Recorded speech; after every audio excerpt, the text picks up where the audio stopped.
Welcome into the Solo Shot Sports Podcast. I'm your host, Dom Manna. Happy Solo Shot Saturday, everybody. Our prayers have been answered after a plead at the end of last episode. Joey Votto, Joseph Daniel Votto, future Hall of Famer, begging a team to give him a chance. Joey Votto then went on kind of a press tour last week on the Dan Patrick Show, on a few podcasts, talking about his struggles in the past and how he really just won't know until he gets a shot if he can still do this, but he thinks he's in the best shape he's been in, that he can get to his full potential. And the Blue Jays decide to give him a non-roster invite to spring training to see if he really has what it takes. Now, I don't know about the rest of you, but I am completely pumped for this, not just because Joey Votto was starting to get depressing in terms of not getting an opportunity as a future Hall of Famer, but the fact that he's Canadian and he's played on the World Baseball Classic Canada team multiple times in his career to get a shot over in Toronto, which is a heavy right-handed hitting lineup. I was absolutely thrilled for him, for his family, and I think that all of you, regardless of your fandom, are going to be excited when Joey Votto makes his first appearance in a Blue Jays uniform. It's not just great for him being Canadian, being a guy who loves the game of baseball, but it's also great for the Blue Jays because you're not paying Joey Votto basically anything. And not only does he give you the upside to be a Brandon Belt-like platoon first baseman DH left-handed bat like you had last season, who was pretty successful, by the way, and still unsigned himself. But Joey Votto also brings so much knowledge. You want Vladimir Guerrero Jr. and Bo Bichette and these young players to lead the team, to have these MVP-like seasons.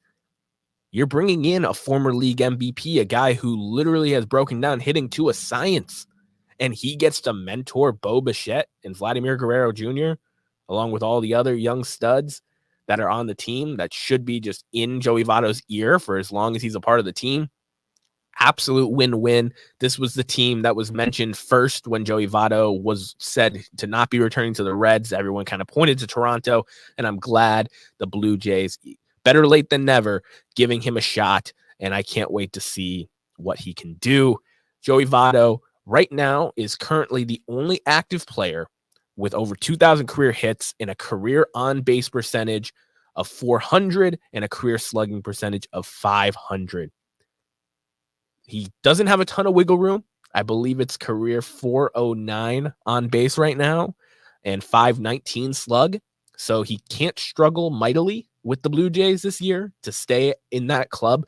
But even if he's just short of it, or he breaks out in a late career surge like David Ortiz, I think that he's going to be a Hall of Famer one day. And it's just great that he is signed, sealed, and delivered with a team. He has an opportunity, and I think he's going to take the most of it. With the way he's been talking in all these interviews, he sure is hell better. And there has been another big move, and this one was within a team. So, according to multiple reports, the Los Angeles Dodgers have not been completely sold on Gavin Lux's recovery and his ability to field the shortstop position. He was penciled in to be the Dodgers' opening day shortstop. And instead of handing the job to Pablo Reyes to begin the year, who isn't a amazing hitter, but is a good fielding shortstop, they decided Mookie Betts gives us the best opportunity. Gavin Lux is a better defender at second base than he is shortstop. And Mookie Betts showed last year in a limited sample size that he can play shortstop. So the Dodgers have moved Mookie Betts to shortstop semi-permanently. Now, from a baseball mindset, you always want your roster to be flexible, and you want to be able to move people around for matchups, for defensive pros and cons, try to hide people if possible. Mookie Betts showed last year that he can field the shortstop position like not many others. I do worry long-term for Mookie Betts if he gets stuck at shortstop for 3, 4, 5 years of this deal. It might be a little detrimental to him, the shift from being a full-time outfielder to being a full-time shortstop, which other than catcher is probably the most demanding position on the field defensively. It's going to take a lot out of Mookie Betts. So I understand Gavin Lux is coming back from injury. I understand the Dodgers don't believe in the hitting of their other shortstop options. So this is the way to put their best lineup on the field offensively as well as defensively, not missing too much of a beat. Mookie Betts is going to be an all-star at the shortstop position. He's going to be a stud. That is without question. But in terms of the long-term effects, I thought second base was a beautiful home for Mookie Betts. We've seen shortstops move over to second base. Most recently, my guy Marcus Semien. We've seen Hall of Famers get moved to second base, a la Craig Biggio. And it's not as stressing on the knees, on the body. So Mookie Betts at second base should be his long-term home, and I hope that the Dodgers get back to that. But I understand when Mookie Betts is coming off the season that he's coming off of, showing he can field that shortstop position at an above-average level, why you make that move. For Gavin Lux, this is a huge year for him.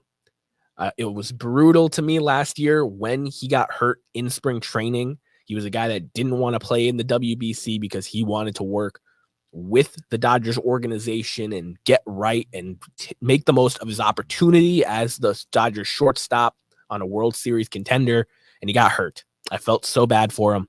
He's a guy who a lot of people have invested in, and I think that he has the talent to be an everyday big leaguer. But now with the confidence of getting moved off shortstop, this is a big call out to Gavin Lux that if you can't find a spot, we're going to have to move on, because Mookie Betts is not going to be the Dodgers shortstop 3, 4, 5 years from now if the Dodgers continue to run the organization as smart as they have the last decade.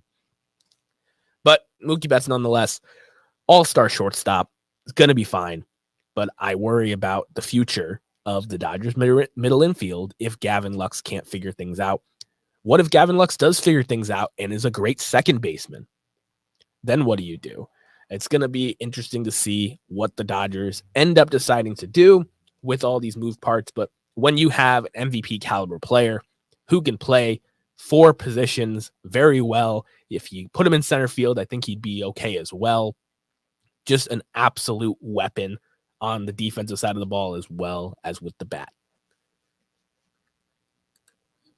The rumors and signings have been slim pickings recently. There's been a slow of things, and some guys are getting non-roster invites like Joey Votto or minor league deals. Ryan Stanek, who has a below 3 career ERA, very solid reliever, signed with the Seattle Mariners. I think he'll make the club out of camp. The Mariners, the rich get richer. Their pitching staff, top to bottom, is fantastic. So I really liked that move as one of the sneaky late moves in the offseason. The Arizona Diamondbacks gave Elvis Andrus a minor league deal with a chance to make the team. Geraldo Perdomo had a really good first half of the year last year and faded heavily in the second half. Elvis Andrus is one of 3 active players with over 2,000 career hits, and he also has, I believe, over 300 stolen bases. Really sneaky good career, and a guy who I'm glad is still getting an opportunity to play. But the big extensions were to 2 pitchers. The first one, Zach Wheeler of the Philadelphia Phillies, 3 years, $126 million extension. The Phillies haven't went out there and signed any big names, but they've retained the 2 guys that have been arguably the most instrumental in their last 2 playoff runs. The 2 pitchers, Zach Wheeler and Aaron Nola. The Phillies team would look a lot different without those 2 at the top of the rotation. So Aaron Nola got locked up early this offseason, and now Zach Wheeler looks to be a Philly for life as well. Since joining the Phillies, Zach Wheeler is amongst the best in baseball in FIP and is been a true ace, a guy who struggled with injuries and with his time with the New York Mets, a guy who was a top pitching prospect in all of baseball with the San Francisco Giants before being traded for Carlos Beltran back in the day. And I'm glad that he has found his home. He's found his calling in Philadelphia. I'm glad that he got locked up because Dave Dombrowski pays everybody. And if he didn't pay Zach Wheeler, it would have been very, very puzzling.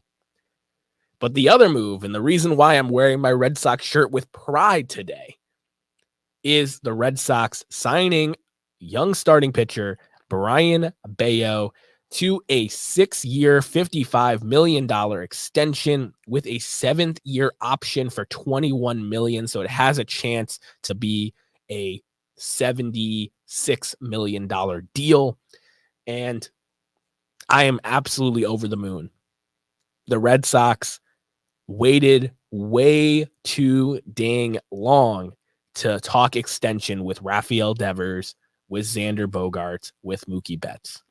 We ended up retaining one of them, but that Rafi contract is not a screaming deal. And now we get one of those Braves-esque extensions on the books.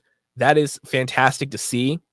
I do think if Brayan Bello went out there this season with a team that just lost Lucas Giolito for the season with a partially torn UCL and put together a similar or better season than last year, that this price tag would be higher. But right now, I'll get into it later in the show, with the average length of a pitching career and the risk involved with being a pitcher in major leagues these days, he was able to get some decent security in his 20s when he would not be free agency eligible until towards the end of this deal anyway. And if he ends up being the ace that everyone calls for, the next Pedro Martinez, that some people think he is, the $21 million extension will get picked up without a blinking. If he is not, it is very hard to get serviceable pitching for $9 point whatever million a year. So I think it's a great move for the Red Sox. I don't blame Brayan Bello for taking the payday, and I hope that the Red Sox are able to get something done with Tristan Casas between now and opening day, because when you look at this team, if you can have Casas and Devers locked up at the corners and Bello locked into the rotation, I think that gives the team a lot of hope that these are the guys you can buy the jerseys of. These are the guys we're going to build around. And when the big three come up, when Kyle Teal, Marcelo Meyer, and Roman Anthony come up, they're going to be under the wing of these three guys. I think that's really important when you're building a team in a youth element like the Red Sox are attempting to do. But here at the Solo Shot Sports Podcast, we like to throw it back down the third base line to this day in baseball history. And I'll tell you what, March 9th had a sneaky amount of important things in Major League Baseball history. Carlton Fisk, Hall of Fame catcher, switched socks on this day, signing a contract with the Chicago White Sox in 1981. There were multiple Hall of Fame birthdays, including Archie Vaughn, shortstop, and Bid McPhee, Hall of Fame second baseman, retired on this day. One of the great early baseball players of his time. But there was an expansion that was approved on this date in 1995, baseball's most recent expansion. A unanimous vote, Major League Baseball approved 2 expansion teams, the Arizona Diamondbacks and the Tampa Bay Devil Rays. Each of the new clubs paid $130 million in franchise fees and will begin play in 1998. So just off the recent track record, expansion was approved in 95, play started in 98, and these teams needed to give, back in the 90s, $130 million to start their franchise. With inflation, that number is going to be a lot bigger. But that kind of just gives you an idea. Baseball is planning to expand. Whether the A's move to Vegas or not, Vegas could be an option for a team. Nashville seems to be a front runner. Salt Lake City seems to be in the running as well. There's talks about another Canadian team. But the fact is, this is baseball's most successful expansion, and I'll tell you why. The last 3 times baseball expanded, the teams, they struggled. They were made up of journeymen, young, unproven players that weren't highly touted prospects, and it took a while for these teams to develop. Some of them, like the Seattle Mariners, still haven't really developed a strong team consistently. But the Diamondbacks reached the World Series and won it in 2001, 5 years into their expansion, and then won the pennant here in 2023. That's why Corbin Carroll's jersey's on the set. The Tampa Bay Devil Rays, they have still not won a World Series, but 10 years after starting play in 98, they made the World Series in 2008 when they were beat by the Philadelphia Phillies, and then made it again in the Mickey Mouse 2020 postseason. So these teams, despite having not a ton of decorations or baseball history, basically being the age of myself, in a quarter century, these teams have accomplished more than a lot of expansion teams have in the past, at least at a quicker rate. And I think that's going to continue to happen as there's more money in the sport. These teams had to pay $130 million franchise fees to begin play. That's going to be over $200 million in today's economy. And when you're spending $200 million to start a team, you're not planning on that team being bad. You want to win. And it's not going to be instant gratification. I'm not saying it's going to be a Vegas Knights of the NHL where they're in the cup the first year of their expansion. But I certainly could see a guy with a lot of money bringing in some savvy baseball execs, picking clean other teams, unprotected players, and being successful, because we've just seen it less than 25 years ago with the Arizona Diamondbacks and the Tampa Bay Rays. Let me know in the comments during the live, after the stream's over, or on podcasts, which place you would like to see the expansion the most.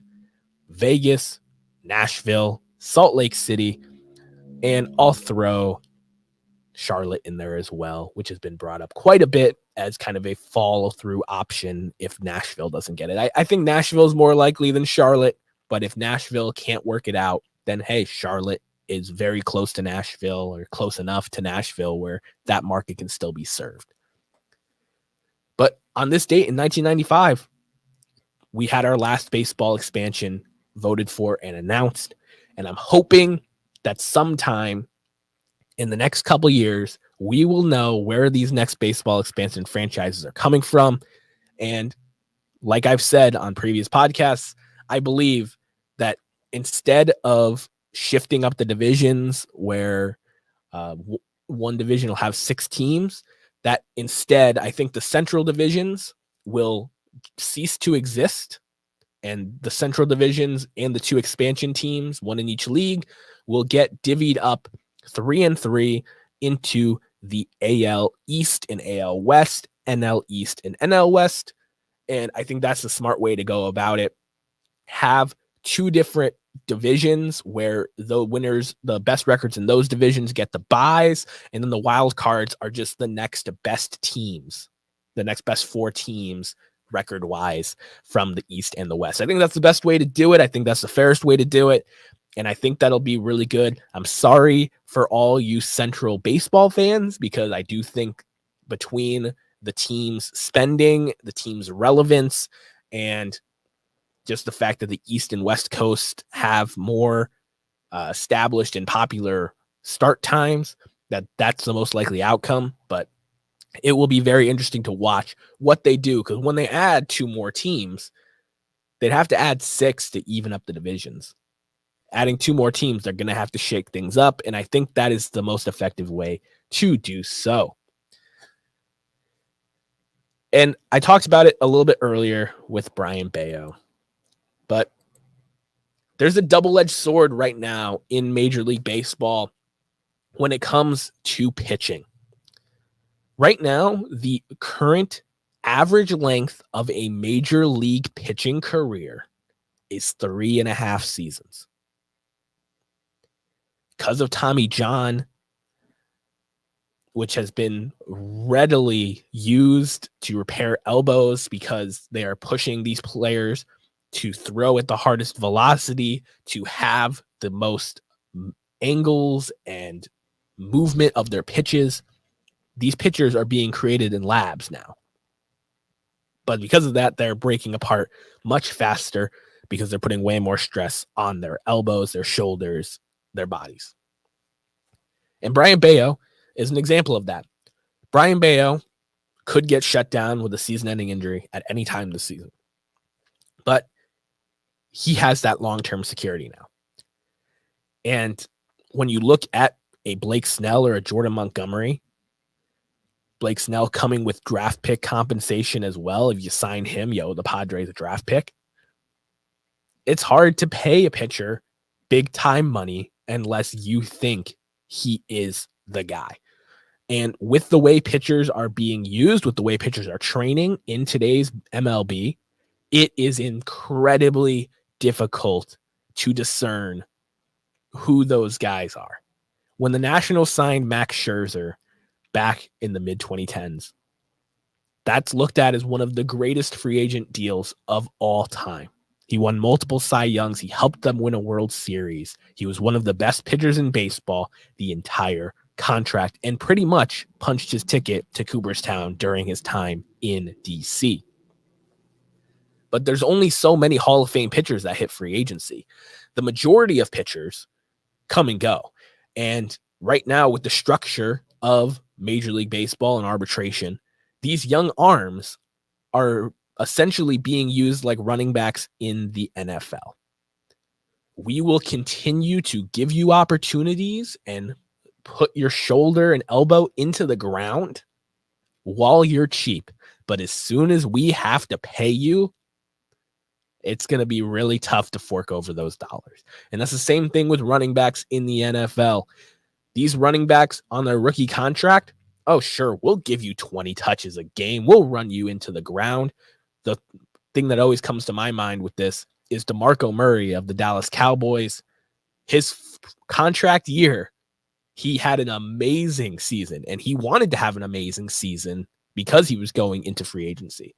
But the Cowboys gave him the ball way too much, and his body could not handle it, and he did not have a long career in Tennessee after the fact. That's the problem with pitching these days, is they're being ran into the ground by their teams while they're under team control, while they're cheap. And then when they get to free agency, like even when they're shown to consistently give you innings like a Jordan Montgomery or a Blake Snell, it's hard to fork over the check. Baseball has to do something about this. There has to be some common ground. Maybe pitchers have a slightly shorter arbitration clock than a position player does, and you can judge that based on the value of contracts. The position players do get the bigger contracts at the end of it, and the pitchers usually struggle to get those bigger contracts. So maybe you set a date and shorten the arbitration window for pitchers, but it is a total double-edged sword, because when you have a guy like Zach Wheeler, you lock him up. That's a true ace. You're confident in that. But when you have a mixed bag sample size like Blake Snell, it's really hard to lock him up. So that's why I'm glad that the Red Sox locked up Brian Bayo.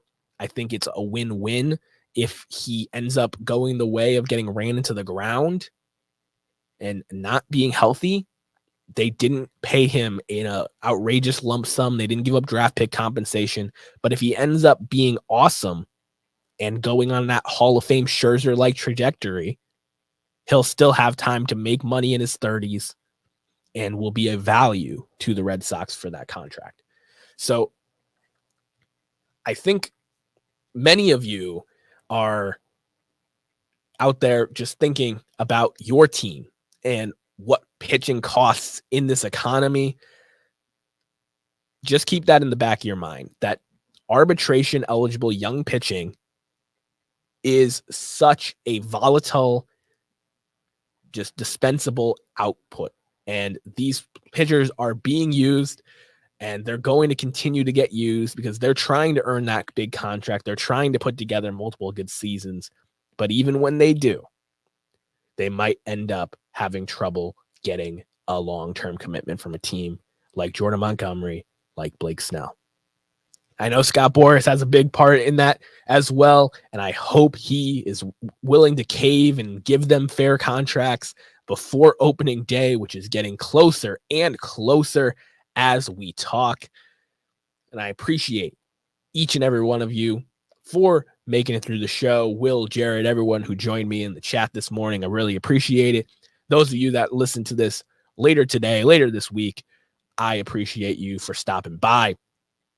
Next week, I will be doing the National League preview episode. I'm going to be breaking it up. The National League preview is coming first because National League Baseball starts first this year with Dodgers Padres over in Korea. So I'll be breaking down my National League predictions, where I think the divisions will fall, the breakout players and X factors for every team, as well as my award winners for the 2024 Major League Baseball season. And then the following week, I will do the same for the American League. So definitely tune in next weekend, especially for you National League fans. I hope you guys have an amazing Solo Shot Saturday and rest of your week. I will catch you guys in the next one. Peace.